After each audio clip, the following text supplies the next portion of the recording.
அதிகாரம் 24. ஆபிரகாம் வயது சென்று முதிர்ந்தவனானான். கர்த்தர் ஆபிரகாமை சகல காரியங்களிலும் ஆசீர்வதித்து வந்தார். அப்பொழுது ஆபிரகாம் தன் வீட்டில் உள்ளவர்களில் வயதில் மூத்தவனும் தனக்கு உண்டான எல்லாவற்றிற்கும் அதிகாரியுமாகிய தன் ஊழியக்காரனை நோக்கி, நான் குடியிருக்கிற கானானியருடைய குமாரத்திகளில் நீ என் குமாரனுக்கு பெண் கொள்ளாமல், நீ என் தேசத்துக்கும் என் இனத்தாரிடத்துக்கும் போய் என் குமாரனாகிய ஈசாக்குக்கு பெண் கொள்வேன் என்று வானத்துக்கு தேவனும் பூமிக்கு தேவனுமாகிய கர்த்தர் பேரில் எனக்கு ஆணையிட்டு கொடுக்கும்படி நீ உன் கையை என் தொடையின் கீழ் வை என்றான். அதற்கு அந்த ஊழியக்காரன், அவ்விடத்து பெண் என் பின்னே இந்த தேசத்துக்கு வர மனதில்லாதிருந்தால் நீர் விட்டு வந்த தேசத்திற்குத்தானே உம்முடைய குமாரனை மறுபடியும் அழைத்து போக வேண்டுமோ என்று கேட்டான். அதற்கு ஆபிரகாம், நீ என் குமாரனை மறுபடியும் அங்கே அழைத்து கொண்டு போகாதபடிக்கு எச்சரிக்கையாயிரு. என்னை என் தகப்பனுடைய வீட்டிலும் என் இனத்தார் இருக்கிற தேசத்திலுமிருந்து அழைத்து வந்தவரும் உன் சந்ததிக்கு இந்த தேசத்தை தருவேன் என்று எனக்கு சொல்லி ஆணையிட்டவருமான வானத்துக்கு தேவனாகிய கர்த்தர், நீ அங்கே இருந்து என் குமாரனுக்கு ஒரு பெண்ணை கொண்டு வரும்படிக்கு தம்முடைய தூதனை உனக்கு முன்பாக அனுப்புவார். பெண் உன் பின்னே வர மனதில்லாது இருந்தாளேயாகில் அப்பொழுது நீ என் ஆணைக்கு நீங்களாயிருப்பாய். அங்கே மாத்திரம் என் குமாரனை மறுபடியும் அழைத்து கொண்டு போக வேண்டாம் என்றான். அப்பொழுது அந்த ஊழியக்காரன் தன் கையை தன் எஜமானாகிய ஆபிரகாமுடைய தொடையின் கீழ் வைத்து இந்த காரியத்தை குறித்து அவனுக்கு ஆணையிட்டு கொடுத்தான். பின்பு அந்த ஊழியக்காரன் தன் எஜமானுடைய ஒட்டகங்களில் 10 ஒட்டகங்களை தன்னுடனே கொண்டு போனான். தன் எஜமானுடைய சகலவித உச்சிதமான பொருள்களும் அவன் கையில் இருந்தன. அவன் எழுந்து புறப்பட்டு போய் மெசொப்பொத்தேமியாவிலே நாகோருடைய ஊரிலே சேர்ந்து, ஊருக்கு புறம்பே ஒரு தண்ணீர் துறவண்டையில் தண்ணீர் முள்ள ஸ்திரீகள் புறப்படுகிற சாயங்கால வேளையிலே ஒட்டகங்களை மடக்கி தனக்குள்ளே சொல்லிக் கொண்டது என்னவென்றால், என் எஜமானாகிய ஆபிரகாமுக்கு தேவனாயிருக்கிற கர்த்தாவே, இன்றைக்கு நீர் எனக்கு காரியம் சித்திக்க பண்ணி என் எஜமானாகிய ஆபிரகாமுக்கு தயவு செய்தருளும். இதோ நான் இந்த தண்ணீர் துறவண்டையிலே நிற்கிறேன். இந்த ஊராருடைய பெண்கள் தண்ணீர் முள்ள புறப்பட்டு வருவார்களே. நான் குடிக்க உன் குடத்தை சாய்க்க வேண்டும் என்று நான் சொல்லும்போது குடி என்றும் உன் ஒட்டகங்களும் குடிக்கும்படி வார்ப்பேன் என்றும் சொல்லும் பெண் எவளோ அவளே நீர் உம்முடைய ஊழியக்காரனாகிய ஈசாக்குக்கு நியமித்தவளாயிருக்கவும் என் எஜமானுக்கு அனுக்கிரகம் செய்தீர் என்று நான் அதனாலே அறியவும் செய்தருளும் என்றான். அவன் இப்படி சொல்லி முடிக்கும் முன்னே, இதோ ஆபிரகாமுடைய சகோதரனாகிய நாகோரின் மனைவி மில்காளுடைய குமாரனாயிருக்கிற பெத்துவேலுக்கு பிறந்த ரெபேக்காள் குடத்தை தோள்மேல் வைத்துக்கொண்டு புறப்பட்டு வந்தாள். அந்த பெண் மகா ரூபவதியும் புருஷனை அறியாத கன்னிகையுமாய் இருந்தாள். அவள் துறவில் இறங்கி தன் குடத்தை நிரப்பிக்கொண்டு ஏறி வந்தாள். அப்பொழுது அந்த ஊழியக்காரன் அவளுக்கு எதிர்கொண்டோடி, உன் குடத்தில் இருக்கிற தண்ணீரில் கொஞ்சம் குடிக்க தர வேண்டும் என்றான். அதற்கு அவள், குடியும் என் ஆண்டவனே என்று சீக்கிரமாய் குடத்தை தன் கையிலே இறக்கிக் கொண்டு அவனுக்கு குடிக்க கொடுத்தாள். கொடுத்த பின், உம்முடைய ஒட்டகங்களும் குடித்து தீர்மட்டும் அவைகளுக்கும் மொண்டு வார்ப்பேன் என்று சொல்லி சீக்கிரமாய் தன் குடத்து தண்ணீரை தொட்டியிலே ஊற்றி இன்னும் மொண்டு வர துறவண்டையில் ஓடி அவனுடைய ஒட்டகங்களுக்கெல்லாம் மொண்டு வார்த்தாள். அந்த மனிதன் அவளை குறித்து ஆச்சரியப்பட்டு, கர்த்தர் தன் பிரயாணத்தை வாய்க்க பண்ணினாரோ இல்லையோ என்று அறியும் பொருட்டு மௌனமாயிருந்தான். ஒட்டகங்கள் குடித்து தீர்ந்தபின் அந்த மனிதன் 1/2 சேக்கல் எடையுள்ள பொற்காதணியையும் அவள் கைகளுக்கு 10 சேக்கல் எடை பொன்னுள்ள 2 கடகங்களையும் எடுத்துக் கொடுத்து, நீ யாருடைய மகள்? எனக்கு சொல்ல வேண்டும். நாங்கள் உன் தகப்பன் வீட்டிலே இராத்தங்க இடம் உண்டா என்றான். அதற்கு அவள், நான் நாகோருக்கு மில்காள் பெற்ற குமாரனாகிய பெத்துவேலின் மகள் என்று சொன்னதுமன்றி, எங்களிடத்தில் வைக்கோலும் தீவனமும் வேண்டிய மட்டும் இருக்கிறது, இராத்தங்க இடமும் உண்டு என்றாள்.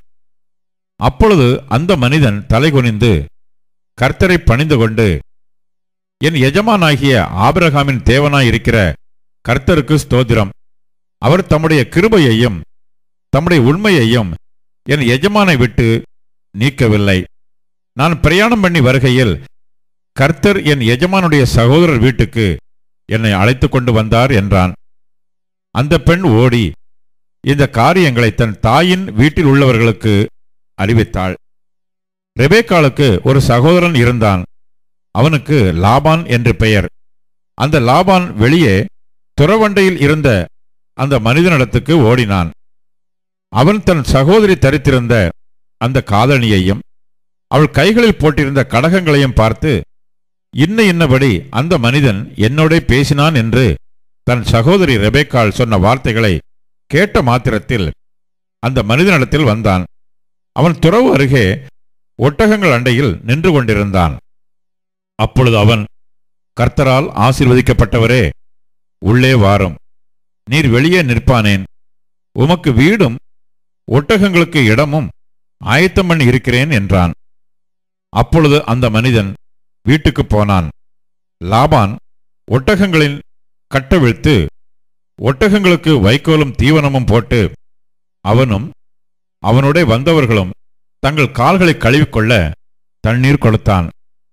பின்பு அவனுக்கு முன்பாக போஜனம் வைக்கப்பட்டது. அப்பொழுது அவன், நான் வந்த காரியத்தை சொல்லும் முன்னே புசிக்க மாட்டேன் என்றான். அதற்கு அவன், சொல்லும் என்றான். அப்பொழுது அவன், நான் ஆபிரகாமுடைய ஊழியக்காரன். கர்த்தர் என் எஜமானை மிகவும் ஆசீர்வதித்திருக்கிறார்.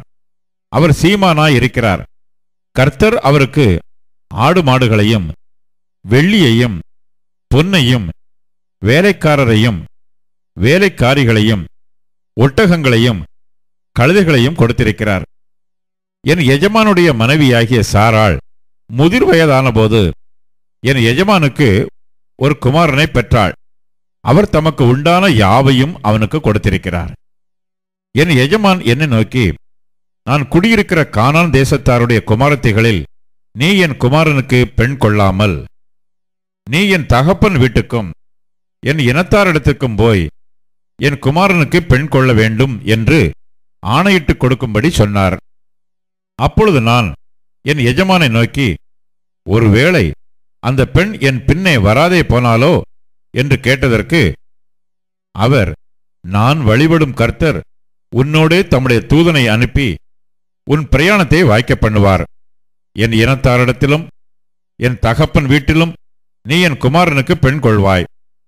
நீ என் இனத்தாரிடத்திற்கு போனால் என் ஆணைக்கு நீங்களாய் இருப்பாய். அவர்கள் உனக்கு பெண் கொடாமற் போனாலும் நீ என் ஆணைக்கு நீங்களாய் இருப்பாய் என்றார். அப்படியே நான் இன்று துறவண்டையிலே வந்து, என் எஜமானாகிய ஆபிரகாமின் தேவனாகிய கர்த்தரே, என் பிரயாணத்தை நீர் இப்பொழுது வாய்க்க பண்ணுவீரானால், இதோ நான் தண்ணீர் துறவண்டையிலே நிற்கிறேன். தண்ணீர் மொள்ள வரப்போகிற கன்னிகையை நான் நோக்கி, உன் குடத்தில் இருக்கிற தண்ணீரில் கொஞ்சம் எனக்கு குடிக்க தர வேண்டும் என்று கேட்கும்போது, நீ குடி என்றும் உன் ஒட்டகங்களுக்கும் முண்டு வார்ப்பேன் என்றும் சொல்லும் பெண்ணே, கர்த்தர் என் எஜமானுடைய குமாரனுக்கு நியமித்த ஸ்திரீ ஆக வேண்டும் என்றேன். நான் இதை என் இருதயத்தில் சொல்லி முடிக்கும் முன்னே, இதோ ரெபேக்காள் தன் குடத்தை தோள்மேல் வைத்துக்கொண்டு புறப்பட்டு வந்து துறவில் இறங்கிப் போய் தண்ணீர் மொண்டாள். அப்பொழுது நான், எனக்கு குடிக்க தர வேண்டும் என்றேன். அவள் சீக்கிரமாய் தன் தோள்மேல் இருந்த குடத்தை இறக்கி, குடியும், உம்முடைய ஒட்டகங்களுக்கும் வார்ப்பேன் என்றாள். நான் குடித்தேன், ஒட்டகங்களுக்கும் வார்த்தாள். அப்பொழுது, நீ யாருடைய மகள் என்று அவளை கேட்டேன்.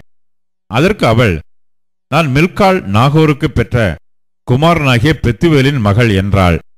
அப்பொழுது அவளுக்கு காதணியையும் அவள் கைகளில் கடகங்களையும் போட்டு தலைகுனிந்து கர்த்தரை பணிந்து கொண்டு, நான் என் எஜமானுடைய சகோதரன் குமாரத்தியை அவர் குமாரனுக்கு கொள்ள என்னை நேர்வழியாய் நடத்தி வந்த என் எஜமானாகிய ஆபிரகாமின் தேவனாயிருக்கிற கர்த்தரை ஸ்தோத்தரித்தேன். இப்பொழுதும் நீங்களும் என் எஜமானுக்கு தயையும் உண்மையும் உடையவர்களாய் நடக்க மனதுள்ளவர்களானால் எனக்குச் சொல்லுங்கள். இல்லையென்றால் அதையும் எனக்குச் சொல்லுங்கள். அப்பொழுது நான் வலதுபுறத்தையாகிலும் இடதுபுறத்தையாகிலும் நோக்கி போவேன் என்றான். அப்பொழுது லாபானும் பெத்துவேலும் பிரதியுத்தரமாக, இந்த காரியம் கர்த்தரால் வந்தது. உமக்கு நாங்கள் நலம் புலம் ஒன்றும் சொல்லக்கூடாது. இதோ ரெபெக்காள் உமக்கு முன்பாக இருக்கிறாள். கர்த்தர் சொன்னபடியே அவள் உமது எஜமானுடைய குமாரனுக்கு மனைவியாகும்படிக்கு அவளை அழைத்து கொண்டு போம் என்றார்கள். ஆபிரகாமின் ஊழியக்காரன் அவர்கள் வார்த்தைகளை கேட்டபோது தரை மட்டும் குனிந்து கர்த்தரை பணிந்து கொண்டான். பின்பு அந்த ஊழியக்காரன் வெள்ளி உடைமைகளையும் பொன் உடைமைகளையும் வஸ்திரங்களையும் எடுத்து ரெபெக்காளுக்கு கொடுத்ததுமன்றி அவளுடைய சகோதரனுக்கும் தாய்க்கும் சில உச்சிதங்களையும் கொடுத்தான். பின்பு அவனும் அவனோடு இருந்த மனிதரும் புசித்து குடித்து இராத் தங்கினார்கள். காலையிலே எழுந்திருந்து அவன், என் எஜமானிடத்திற்கு என்னை அனுப்பிவிடுங்கள் என்றான். அப்பொழுது அவள் சகோதரனும் அவள் தாயும், 10 நாளாகிலும் பெண் எங்களோடு இருக்கட்டும், பிற்பாடு போகலாம் என்றார்கள். அதற்கு அவன், கர்த்தர் என் பிரயாணத்தை வாய்க்க பண்ணியிருக்க நீங்கள் எனக்கு தடை செய்யாதிருங்கள். நான் என் எஜமானிடத்திற்கு போக என்னை அனுப்பிவிட வேண்டும் என்றான். அப்பொழுது அவர்கள் பெண்ணை அழைத்து அவள் வாய்ப்பிறப்பை கேட்போம் என்று சொல்லி ரெபெக்காளை அழைத்து, நீ இந்த மனிதனோட கூட போகிறாயா என்று கேட்டார்கள். அவள் போகிறேன் என்றாள். அப்படியே அவர்கள் தங்கள் சகோதரியாகிய ரெபெக்காளையும் அவள் தாதியையும் ஆபிரகாமின் ஊழியக்காரனையும் அவன் மனிதரையும் அனுப்புவித்து ரெபெக்காளை வாழ்த்தி, எங்கள் சகோதரியே, நீ கோடா கோடியாய் பெருகுவாயாக. உன் சந்ததியார் தங்கள் பகைஞருடைய வாசல்களை சுதந்திரித்துக் கொள்வார்களாக என்று ஆசீர்வதித்தார்கள்.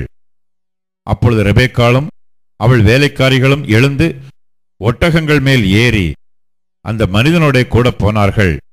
ஊழியக்காரன் ரெபெக்காளை அழைத்து கொண்டு போனான். ஈசாக்கு தென் தேசத்தில் குடியிருந்தான். அப்பொழுது அவன் லகாய் ரோயி என்னப்பட்ட துறவின் வழியாய் புறப்பட்டு வந்தான். ஈசாக்கு சாயங்கால வேளையிலே தியானம் பண்ண வெளியிலே போயிருந்து தன் கண்களை ஏறெடுத்து பார்த்து ஒட்டகங்கள் வர கண்டான்.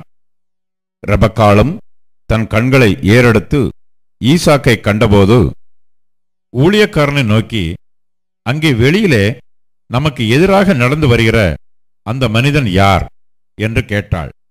அவர்தான் என் எஜமான் என்று ஊழியக்காரன் சொன்னான். அப்பொழுது அவள் ஒட்டகத்தை விட்டிறங்கி முக்காடிட்டு கொண்டாள். ஊழியக்காரன் தான் செய்த சகல காரியங்களையும் ஈசாக்குக்கு விவரித்துச் சொன்னான். அப்பொழுது ஈசாக்கு ரெபெக்காளை தன் தாய் சாராளுடைய கூடாரத்துக்கு அழைத்து கொண்டு போய் அவளை தனக்கு மனைவியாக்கிக் கொண்டு அவளை நேசித்தான். ஈசாக்கு தன் தாய்க்காக கொண்டிருந்த துக்கம் நீங்கி ஆறுதல் அடைந்தான்.